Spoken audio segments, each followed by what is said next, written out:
Hi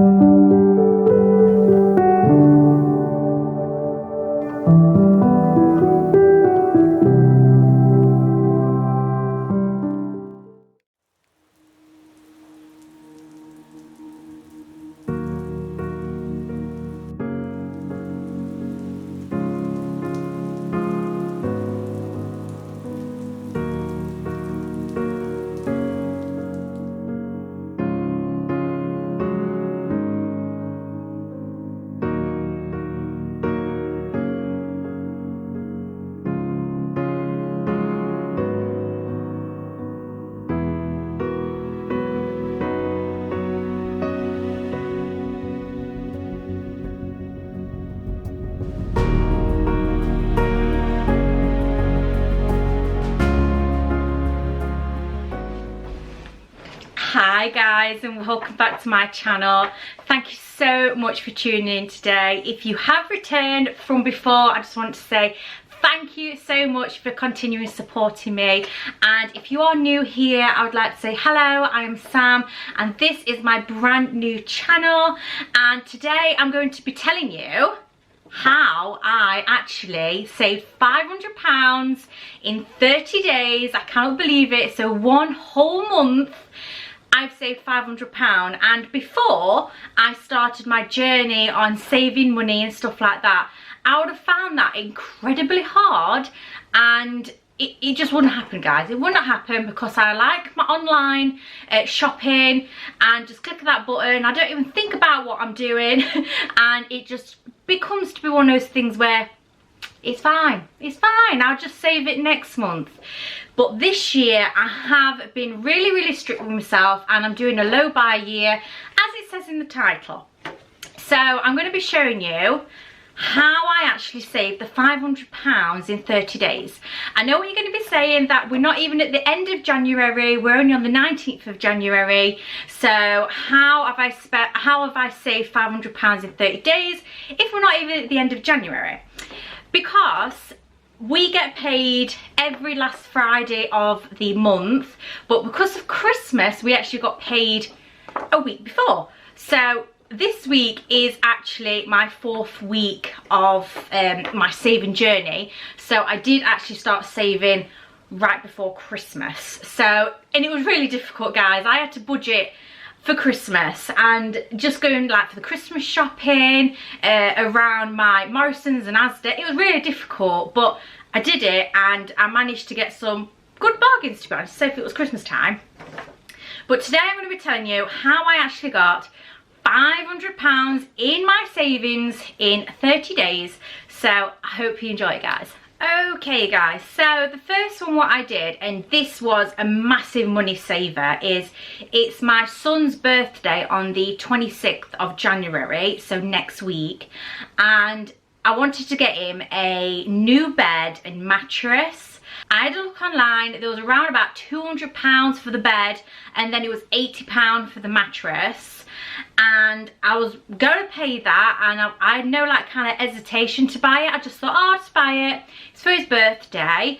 But then I thought, no, I'm going to be mindful about this and I'm going to try if I can find one basically new but second hand. So I went on Facebook, and I know going on the Facebook market sometimes doesn't really, it's not always cracked up to be sometimes, especially when it comes to electricals. You know, sometimes people sell things and they don't work. But I just thought if I could get a second-hand bed, sometimes come with the mattress, then maybe I can save some money in the long run. So I just typed into the Facebook market beds with mattresses, and I found one for £40 and it was nearly new. There was no marks, no stains, nothing to say it was in bad quality or it's been used to the point where you won't be able to reuse it or anything like that. It was in really good nick, and I just thought for £40, why not? So I paid the lady £40 and it came with the mattress. And I ended up saving £190. If I would have brought it brand new, then I wouldn't have that £190 still in my bank. And I just thought, he's got his bed now. he's got his mattress, and for £40 that was a massive saving, and I just thought I'm definitely going to do that again.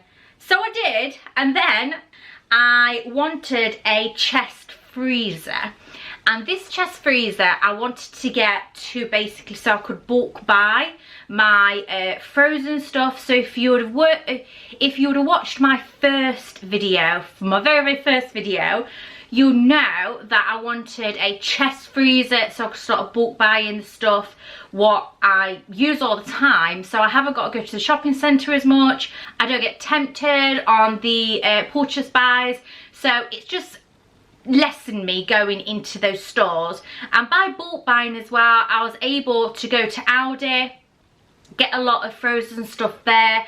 I went to Lidl and I got all my other frozen stuff there, and because I was able to bulk buy, it just made it a lot easier. But back to the actual chest freezer, I was going to pay £200 for a chest freezer, and that was brand new from Currys and PC World in the UK. But I went on Facebook Market once again, and I found a chest freezer for £50, and this chest freezer was only been used a couple of times. It was a year old, there was no marks, no dents, it worked, and it wasn't far from where we lived, and it was only a slimline one, so we was able to fit it in the car. So I ended up saving £150 just by being a bit savvy, having a look on Facebook Market, be open to what kind of condition you're wanting them, because if you are wanting brand new and you just like brand new things, then obviously you probably will be dishing out a lot more money. But if you're not bothered about it being a year old, as long as it's in good nick, then definitely go for it, guys, because I saved £150, and that's still in my bank and I'm not going to be touching it. That's going to our mortgage savings, and that is just perfect for me, guys. So the next thing I did, and I had to like really build up the courage to do this myself, because I'm not the one to get rid of stuff. I'm a bit of a hoarder. My husband calls me a hoarder, and I have a lot of collection of bags, and I just thought, right, if I've got a lot of bags what I'm not going to be using, why don't I turn that into cash?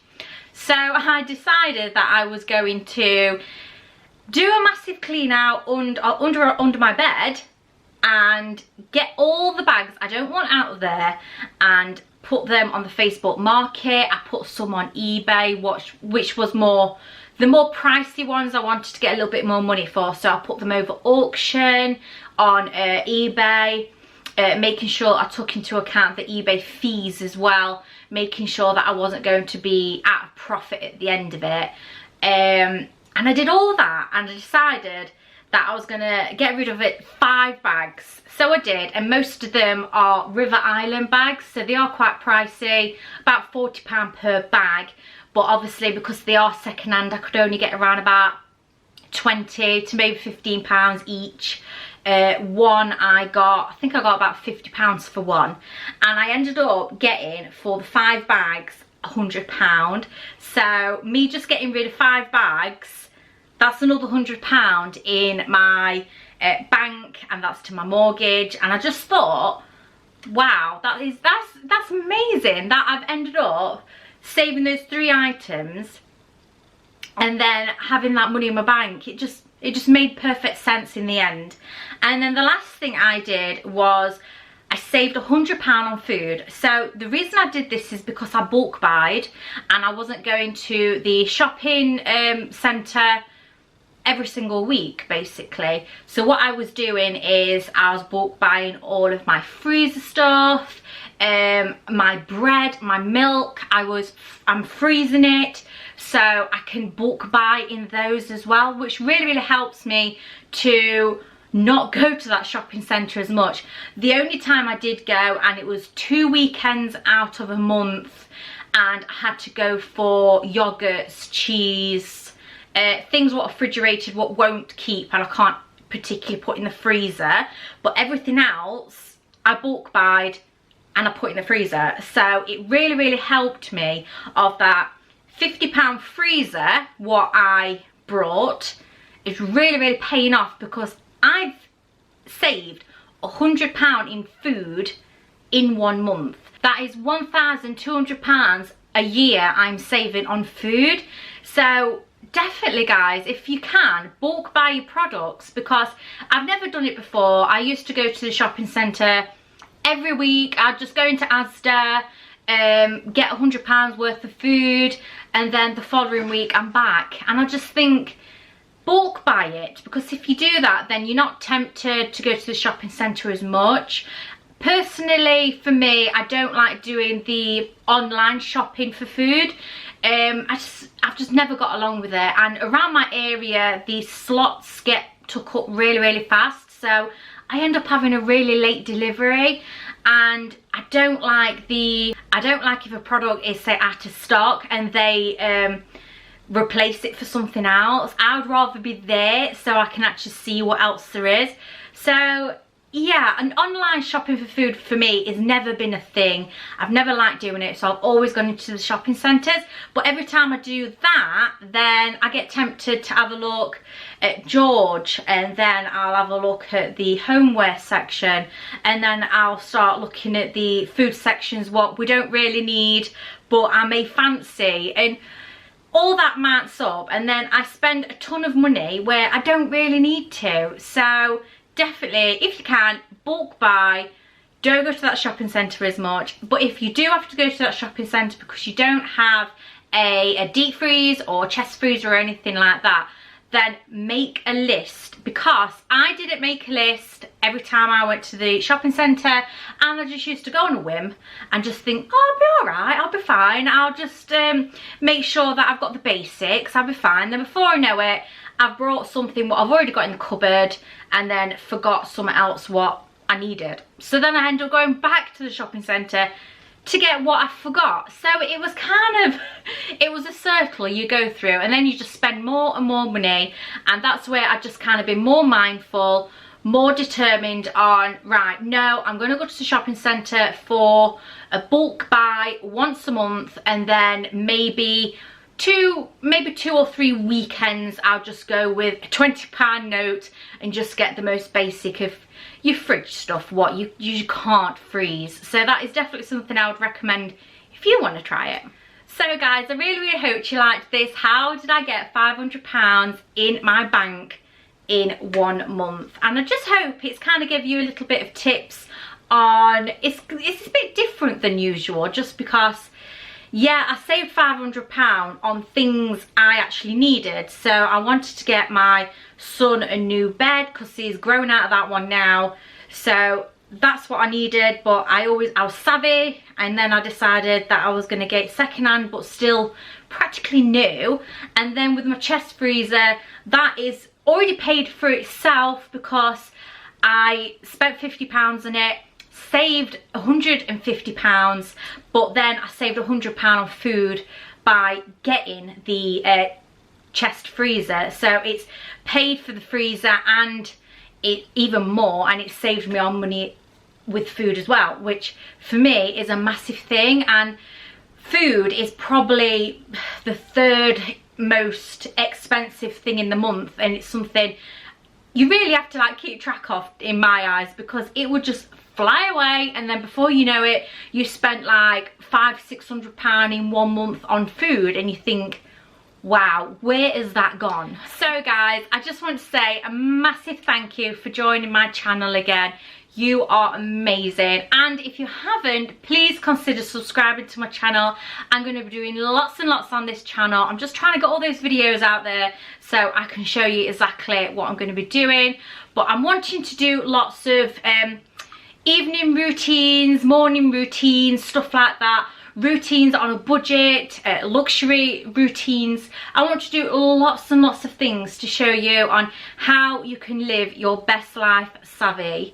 So guys, I hope you enjoyed this, and remember, I'm on Facebook and on Instagram, so come and join me there. I love hearing from you guys, and tell me, have you saved anything recently? Have you been savvy? Have you got something for a bargain? Let me know in the comments, guys. I really, really want to hear from you. Also, give me a little thumbs up, and I'll see you in my next one, guys. Thank you.